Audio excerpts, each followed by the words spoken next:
You're listening to the 412 podcast from FBC Mustang in Mustang, Oklahoma, where we take you behind the scenes as we equip the saints for the work of the ministry. I'm Jeremy Davis, your host. Let's get started. What is it that you're looking forward to the most? Great chance to get to know people better. It is an absolute madhouse. I try to find a place with good salads. So 3 sermons a day. I never did youth ministry, mainly because I'm scared. It feels good up here. We run to the woods thinking, Lord, take my life. I'm done. Often how I prepare my own heart. I'm looking and reading and thinking. We had students in the room, 6th through 12th graders, singing at the top of their lungs the doxology. The engine that is pulling the train should be truth. I like it. I like it too. Okay. Welcome back to another episode of the 412 podcast. We're so excited that you're here and you've decided to join us. Today, we're going to be talking about a very special ministry area. We call it our Moms Group. And I have 3 first-time guests with us. We're excited that they're here. I'm going to let them introduce themselves, their families, how long they've been here and a part of this great ministry. We're going to start with you, Stacy. I am Stacy Hastings. My husband is Scott. We have been married for almost 17 years. We have been coming here probably about 13 to 14 and been members for about that long. We have 2 daughters. They are 12 and 10. Jen?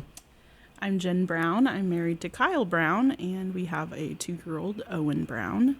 I have been attending since we've been married, so 8 years, and Kyle was raised in the church, and I forgot what else I was supposed to say. Leadership group? How long have you been in the leadership group? This is my first year on the Moms Leadership Group. Okay, very good. And Katie?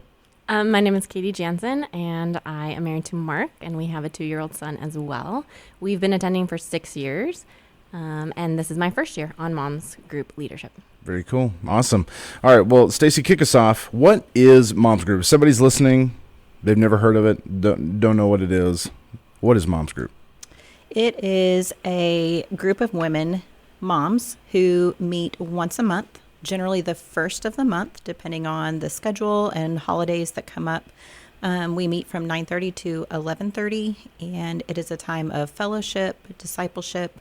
We have different things that we go through. Sometimes we may do a book. Sometimes it is a study through something in the Bible that we can clearly all benefit from. But really it is open to any mom of any age. We want to be able to learn from each other and to encourage each other. So it is not moms of just preschool kids, not moms of just elementary kids. It is any mom in general. Yeah, that's great. Jen, maybe she already touched on it a little bit, but what would you say is the underlying purpose of Moms Group? I think primarily community in our church with other moms. It can be hard to have conversations at play dates or at the park when you're chasing a 2-year-old. I can speak from experience. So just having uninterrupted time at a table with other ladies from the church is really nice. And also we have 2 services at our church. So there is half of the church that I don't see regularly on a Sunday morning. So to have that community with women in other areas of ministry, in other services, it's been really cool. And then also obviously to grow in the Lord and to grow in our spiritual disciplines and to be encouraged and edified to continue to run the race in motherhood and as believers.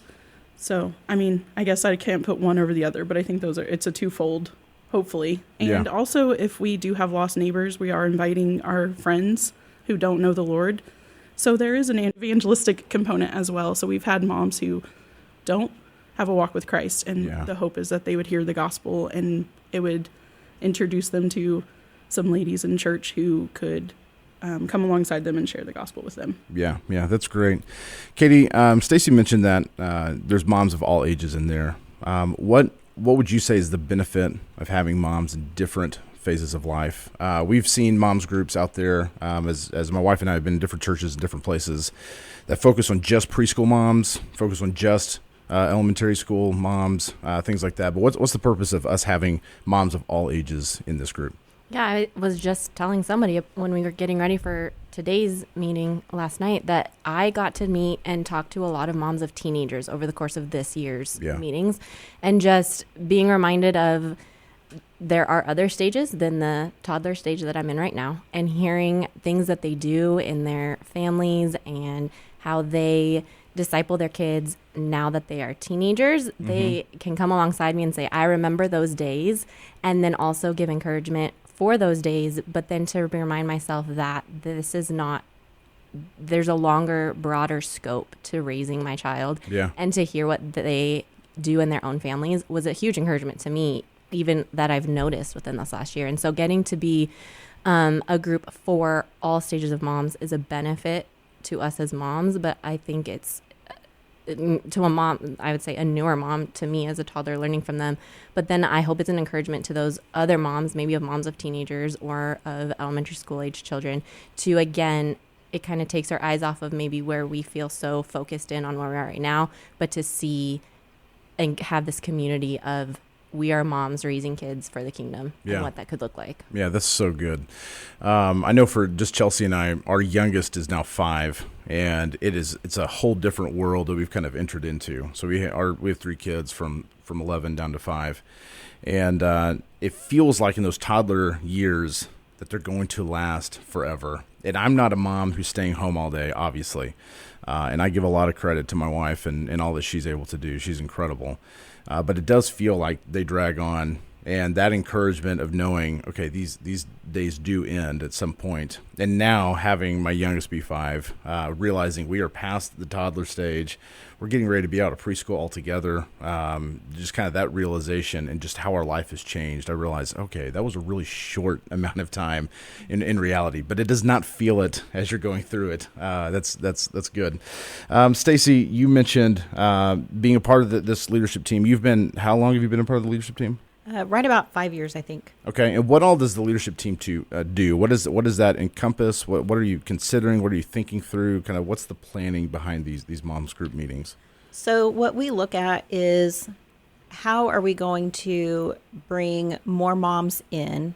How are we going to make everyone who is there feel welcome?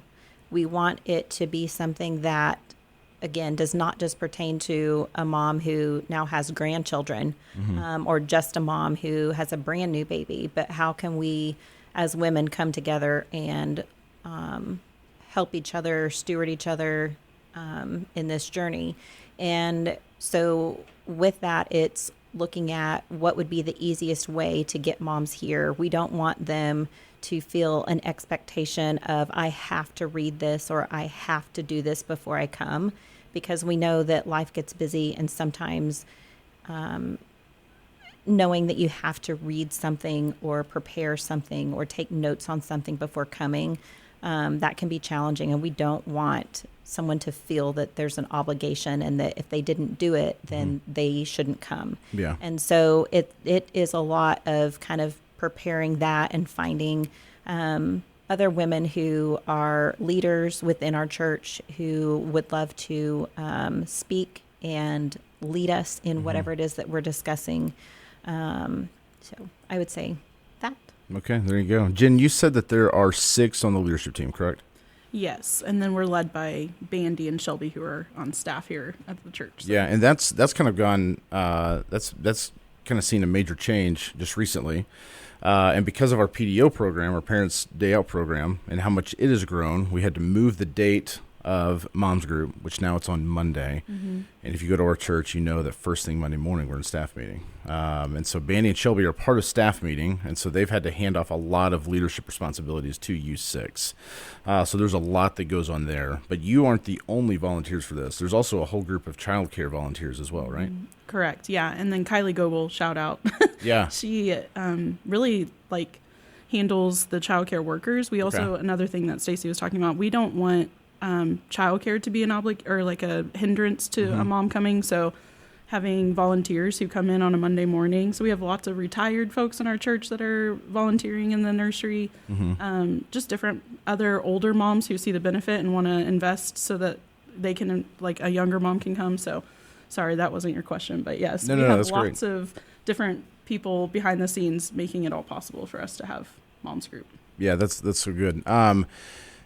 we can't do ministry without people behind the scenes, and that's true for all of our ministry areas. We all face, I mean, childcare. Even in college ministry, we have had days where our kids need childcare. Thankfully, we're beginning to move out of that a little bit. But the other couple that works with us in there, they are very much in the preschool years still, and so they need childcare. Those things are so important, so helpful. But as a mom of a 2-year-old, Jen, why is that so beneficial for you personally? Just to have that time that you can come and be with other moms and have a safe place you can drop your son off and spend that time. Yeah, I mean, I talked about that a minute ago, but just the uninterrupted eye contact and time with another person that you're speaking with, that you're not, somebody needs something or needs a string cheese opened or whatever it may be, like there's nobody touching me right now. Right. Just to be able to ask questions and to, like Katie was talking about, also hear, like, get perspective from other moms who have walked already this road that I'm on. It's invaluable. And so I also just, to be a mom and to trust the people I'm leaving my kid with is also, I mean, invaluable. So I really just appreciate so much our childcare ministry and the women who make it possible for me to go and have breakfast with some ladies at a table and to be able to hear from them and to share my heart. Yeah. Yeah. Do you have any idea how many kids are coming in childcare? I know that there has been, at our maximum before, close to 100 children. Wow. Okay. So then when you talk about all of the moms who have signed up and coming to Moms Group, plus the children, plus all the workers, you're looking at near 200 people here. Oh my goodness. Just for Moms Group. That is so cool. That's awesome. I did not realize it was that big. Yeah. And I go up there every once in a while to go see all the moms, just how big that group is. And I think if I had sat down and did the math, it would have to be that many people. But it never dawned on me it was that many. This was one of the ministry areas, because I'm involved in obviously a lot and get to see a lot of things that go on. But this is an area I have little to no access to because I'm not a mom and I'm in staff meeting. And there's a plethora of reasons why I'm not allowed up there. But that's so good. Okay, so Katie, what have you seen as a response to this? How has this impacted ladies' lives, both those in the church, but also those who are outside of our church? Yeah, so I have a 2-year-old, so it was about 2 years, 2 springs ago when I first started coming, and Stacy, and this conversation we just had kind of speaks to this, but we were in an entirely different room. If you know our church, we were in the fellowship center. Yep.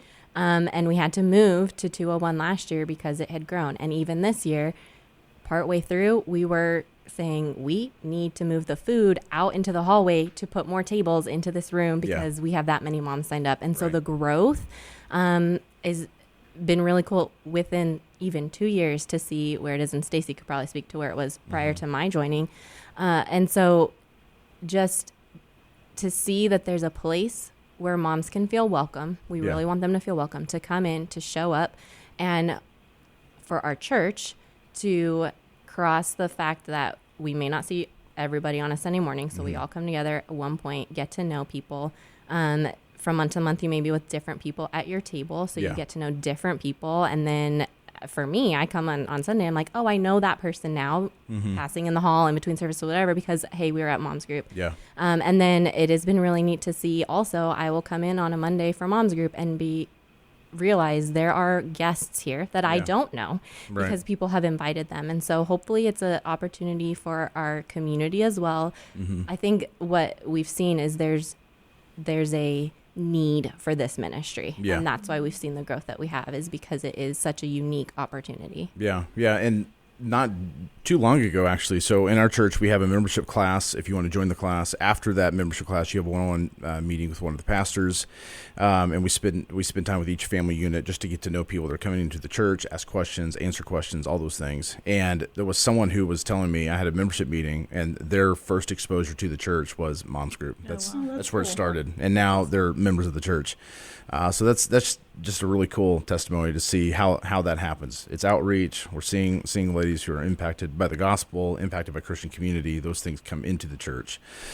Stacy, talk a little bit about what a typical Moms Group meeting looks like. So the ladies get there. I know they get their name tags. They find their table, all of that. But what is happening? What's the content of the time together? We generally start out with just kind of a get to know you, hang out, fellowship with others, go check in with somebody that maybe you sat with last time that you're not sitting with this time. Get some food, fill your tummy up without, again, somebody asking for something to be opened or whatever, and eat it while it's hot or it's cold, and enjoy it, and fill yourself with coffee. And so we do that for about 30, 45 minutes, and then we introduce a speaker, and during that time, they feed us whatever it is, gospel-wise, that we are talking about and discussing and doing, and then kind of wrap up, have some discussion questions, and just allow us to reflect on what was spoken about and discuss it amongst each other, and that's a typical day. That's awesome. Jen, what has the theme, the spiritual content been for this semester? This school year, it's been the Beatitudes. So we broke up the Beatitudes into the 8 months that we meet, and a different speaker has spoken on each one. Okay, very good. Who are your speakers? Who are you bringing in for them? That was another thing I was going to discuss. We have had ladies from church who are primarily our speakers. We've had different ladies in different seasons, some who have homeschooled, some who have had kids in public school, some who are grandmothers or great-grandmothers, some who still have kids at home and are in the thick of it with us.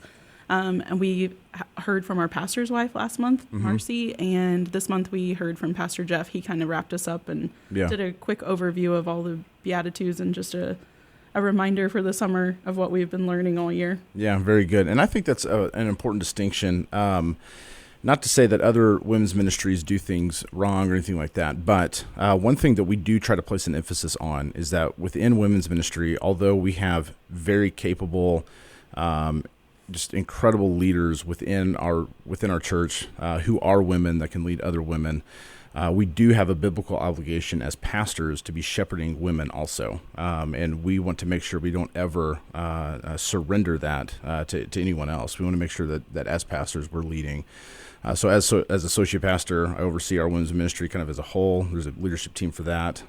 Jeff and Michael have both been involved in Mom's Group and been there to speak and been a part of that.